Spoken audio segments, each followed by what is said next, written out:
welcome to the next episode of Unstoppable Equestrian. I'm Danielle Pools from Dressage Plus, and today's video is inspired by a rider named Alex. So Alex, you know who you are. And Alex asked me the other day, how does she deal with the nerves and anxiety that come up for her in the preparation to a ride on her young, fresh horse? So this is a horse that's had a week off. So how do we deal with those nerves and that excitement, negative excitement sometimes, that comes up when you know you've got to get on a fresh horse that hasn't been worked regularly or for a little while? So when Alex asked me this, there's so many different strategies and tools you can use to deal with this situation. But the first strategy that popped into my head was actually all about expectations and thinking about the ride that you're preparing for, saddling up for, or thinking about doing later on in the day, and changing your expectations in your head, because expectations is something I could talk about for ages. And just in life, we are generally very good at setting very, very high expectations for ourselves and people around us, and our level of happiness and enjoyment in life is at some level based on if we're achieving our expectations or not, if we're hitting our what we expect out of life, what we expect from ourselves out of life, and most importantly our horses out of life.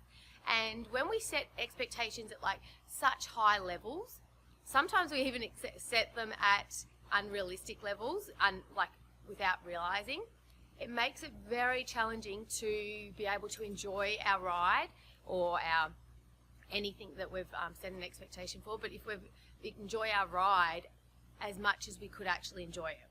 If we've set an expectation at a super high bar that we're going to have a really relaxed ride, the horse is going to be with us and soft, and we're going to ride 10 out of 10, that's unrealistic to achieve that all the time. It's a great, obviously we want to work towards that, but by setting that expectation, it doesn't allow us to enjoy the ride as much as we actually could if we set a lower expectation. And so I want to challenge you to play with the idea of setting low expectations or simple expectations.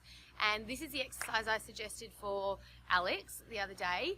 And so the way you want to play the game in your head is that when you notice that you're feeling too anxious for a competition or a ride, is to start to play with your expectations and say to yourself, all I'm going to do today is get my horse out of the paddock and saddle up.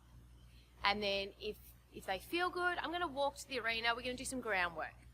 And then if that feels good, I might put her next to the mounting block and kind of jump around next to the mounting block. And if I'm feeling good, if she's standing still, I'll get on her and I'll just stand in the spot. And you just keep playing like this. Then the next thing is, if she feels good when I get on her, then I'm just going to walk her around in a 10-meter circle. And if that feels good, then I'm going to take her large, walk around for 5 minutes.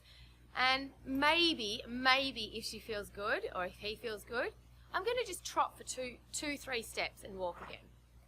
And the same with canter.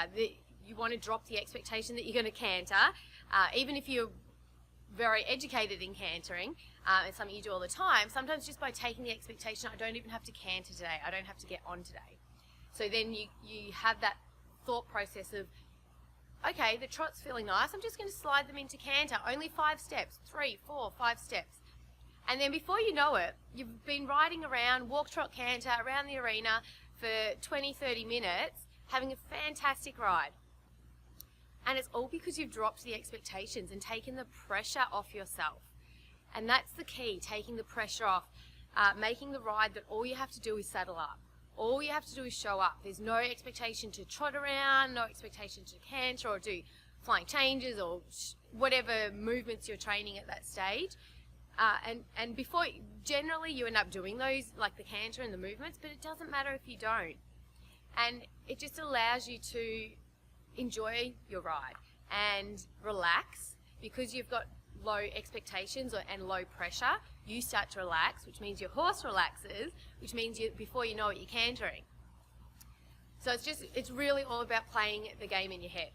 So I hope that one helps, guys. It's a great one to use for competitions, just training rides, and also other areas of your life as well. Think about where you can use it in social environments or meetings at work, stepping outside of your comfort zone.